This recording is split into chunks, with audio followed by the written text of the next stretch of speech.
Hello, I'm Wayne Visser and I'm Director of CSR International, and I'm here today at the EU high-level group meeting for CSR, and I'm with Susan, and I'll let you introduce yourself and just tell us a little bit more about what the high-level group is, what it does, and what the meeting today was about. Okay, thanks very much, Wayne. Just to fully introduce myself, my name is Sue Bird. I'm a policy coordinator with the European Commission's DG Employment, Social Affairs and Equal Opportunities, and one of my main responsibilities is corporate social responsibility. Indeed, we've had a meeting, a full meeting today with a full agenda on corporate social responsibility with the member state representatives, called the high-level group of member state representatives for CSR, and this group involves all 27 member states of the European Union. There are representatives from mainly the ministries of either employment or economy, sometimes finance, sometimes trade and industry.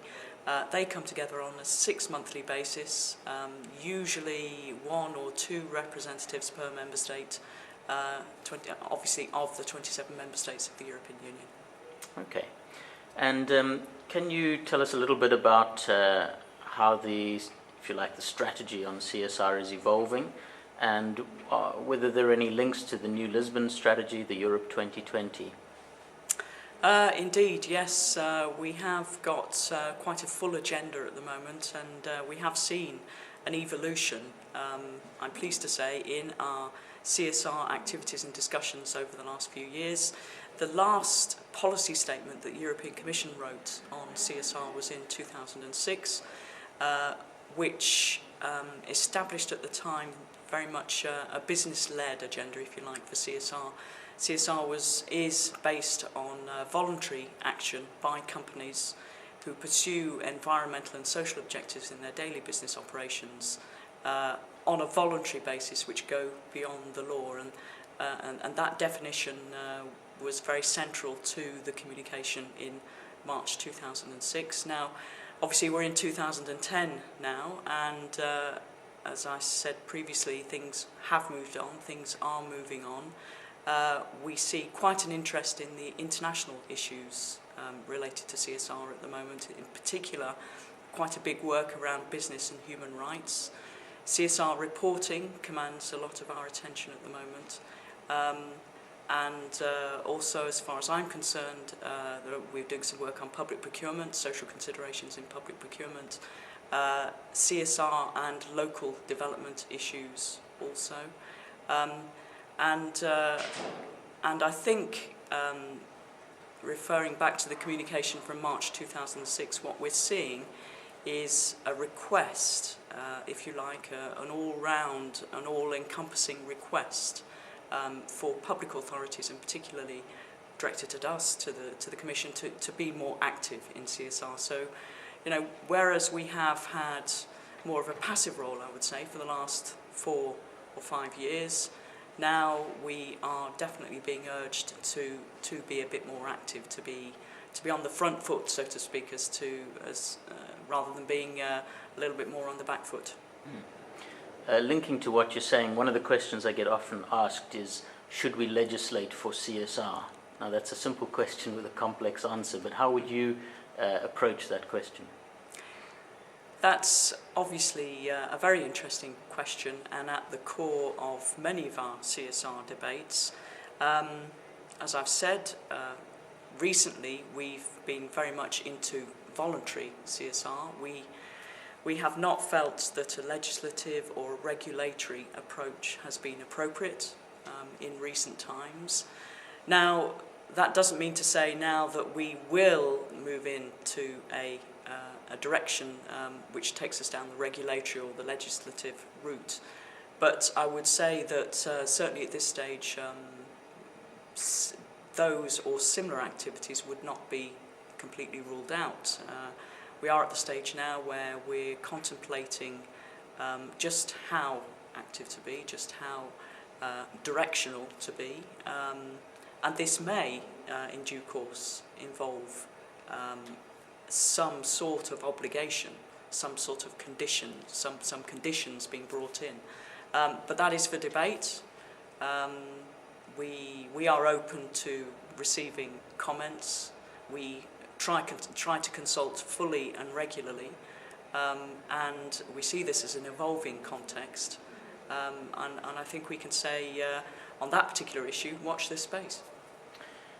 Now, one of the criticisms levelled at CSR is often at the company level that the one hand or the one department doesn't know what the other's doing, or in fact that the one set of activities undermines the activities of CSR. In the policy arena, you might encounter a similar criticism, which is to say there are lots of other initiatives going on in different parts of the policy arena. Do they dovetail with what's going on here in CSR? And are there some that actually undermine what you're trying to do in CSR? Good question, yes.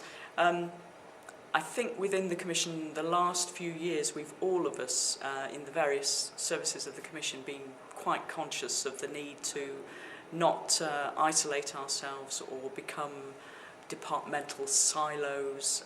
We have made big efforts to ensure that there is policy coherence across all our different policy areas, where particular policy areas are relevant for particular subjects.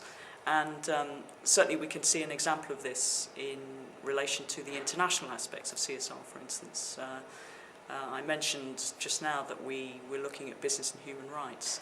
And that not only involves ourselves from an employment policy perspective, along with our colleagues, our close colleagues in the enterprise policy area, but also involves what we refer to in the European Commission as the RELEX family, the external relations services, of which there are at least 3 different main ones who we need to take account of in our policy making, and who we are actively involving, and who increasingly, I should say, are actively involving us.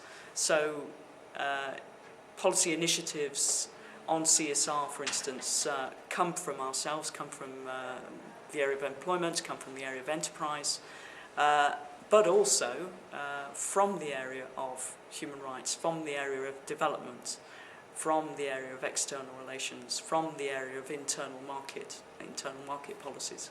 Right. Final question, perhaps. What is, for the high-level group, the vision going forward, say, for the next 10 years? The Lisbon strategy looks at 2020. Where do you think the CSR agenda will be in 10 years? Well, that's a big question, isn't it? That's a huge question. In fact, we work with a European Alliance for CSR, which is a business-led alliance, which encompasses 150 companies altogether who take up CSR issues and work collectively on future agendas for CSR. And in fact, they're working on something they refer to as Responsible Enterprise 2020 at the moment. And I suppose you need to wave your wand in the air a little bit. But I would suggest, from what we see at the moment, that, and you know, you've mentioned Europe 2020 as well, I suppose one of the issues which readily comes to mind is this more flexible way of working, harnessing information technologies. Today we talked about social innovation, and I think social innovation is about innovation in the working environment. It's about then being inclusive. Inclusiveness is a very key term for employment policy, employment and social policy. You know, thinking about the Alliance and the work of the Alliance and their thoughts looking forward, and then our own activities. I think using those information technologies to bring about change and innovative change, which are going to ultimately be more inclusive, and therefore for companies to retain the loyalty and the motivation of their employees looking forward. Then that will obviously have a knock-on effect on their knowledge, on their image and reputation, and will then affect the bottom line in terms of profitability. Yeah, I was encouraged by the use of the term smart, sustainable and inclusive growth, which is part of the agenda. Well, thanks very much for your time, and all the best. Thank you very much, Wayne.